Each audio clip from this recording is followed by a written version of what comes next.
Okay, so as you can see, I'm wearing the tube top so far, and I've sewn the sleeves together. This is the fun part, you can personalize in so many ways now. I've just pinned these together.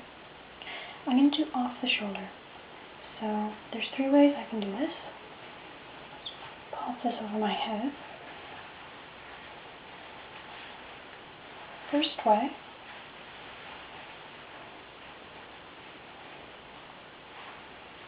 is sew like so. Put it on the back. This, of course, would need to be pinned down. I could also go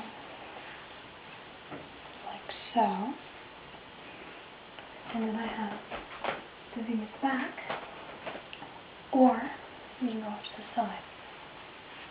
You can have one shorter side or one longer side. But either way, you're going to have to sew this V. If you don't want to sew the V, you could do more of a halter top look with that back. Or you can just do no sleeves at all if you want this. I think for me, I might do with this straight at the front, but I might change my mind.